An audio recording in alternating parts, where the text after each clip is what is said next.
வணக்கம்.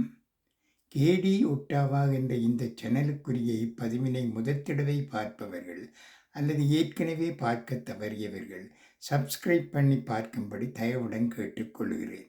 அத்துடன் இப்பதிவு உங்களுக்கு பயனுள்ளதாக இருந்தால் லைக் பண்ண, ஷேர் பண்ண, கொமெண்ட் பண்ண மறந்து விடாதீர்கள். இது அன்புடன் உங்கள் கணேஷ். சித்திரா பௌர்ணமியும் சித்திரகுப்தரும்.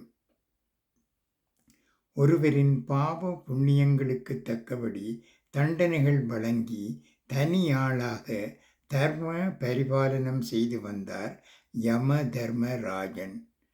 அப்பொழுது கலி பிறந்தது. அதர்மங்கள் அதிகரித்தது. அதர்மங்களின் எண்ணிக்கையும் வேகமும் அதிகரித்ததால் யம தர்மராஜனால் பாவ புண்ணிய கணக்குகளை தனியாக சரியாக நிர்வகிக்க முடியவில்லை. அவர் சிவபெருமானை அணுகி தனக்கு வேலை அதிகரித்து விட்டதால் தனியாக செய்ய முடியவில்லை, ஆகவே ஒரு உதவியாளர் தேவை என்று விண்ணப்பித்து கொண்டார். அந்த விண்ணப்பத்தை ஏற்றுக்கொண்ட சிவபெருமான் பார்வதி இருக்கும் இடம் நோக்கி சென்றார். சக்தி இல்லையேல் ஏது சிவம்? அப்பொழுது பார்வதி தேவியார் தங்க தாம்பாளம் ஒன்றில் ஒரு உருவத்தை வரைந்து கொண்டிருந்தாள். அந்த உருவம் தனது கையில் ஒரு நோட்டு புத்தகத்தையும் எழுத்தாணியையும் வைத்திருந்தது.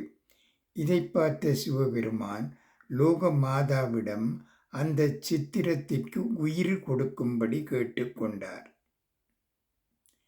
பார்வதியும் தான் தங்க தம்பாளத்தில் எழுதி வைத்திருந்த சித்திரத்தை பார்த்து வாயினால் ஊத அந்த உருவம் உயிர் பெற்றது. சிவபெருமான் அந்த உயிர் பெற்ற உருவத்திற்கு இரகசியத்தை காக்கும் சக்தியை கொடுத்து யம தர்மராஜனுக்கு உதவியாக இருக்க பணித்தார். அவரும் மனிதர்களின் பாவ புண்ணிய கணக்குகளை சரியாக எழுதி அதன் இரகசியத்தை பாதுகாத்து வந்தார். சித்திரத்திலிருந்து வந்ததாலும் இரகசியத்தை காப்பவராக இருந்ததாலும் அவர் சித்திரகுப்தன் என்று அழைக்கப் பெற்றார். குப்தன் என்றால் இரகசியத்தை காப்பவன் என்ற பொருள். இவ்வாறு உருவான சித்திரகுப்தன் பாவ புண்ணிய கணக்கு வழக்குகளை பார்த்து கொண்டிருக்கும் பொழுது பூலோகத்தில் பலர் அறியாமல் செய்த பாவங்களின் கணக்கு மிக அதிகமாக இருந்தது. அறியாமல் செய்த பாவங்களுக்கு நாம் தண்டனை கொடுக்கிறோமே என்று விசனப்பட்டு அறியாமல் செய்த பாவங்களை பொறுத்து மக்களை காத்து ரட்சிக்க வேண்டும் என்று பரம சிவனிடம் வேண்டுகிறார்.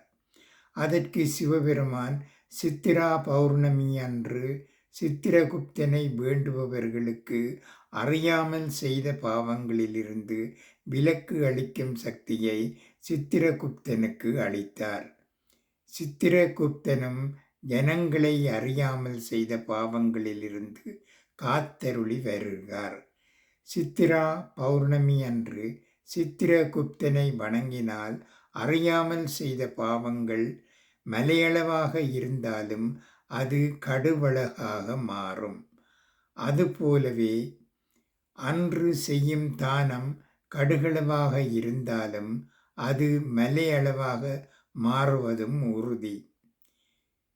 சித்திரா பௌர்ணமி அன்று தானங்கள் பல செய்ய வேண்டும்.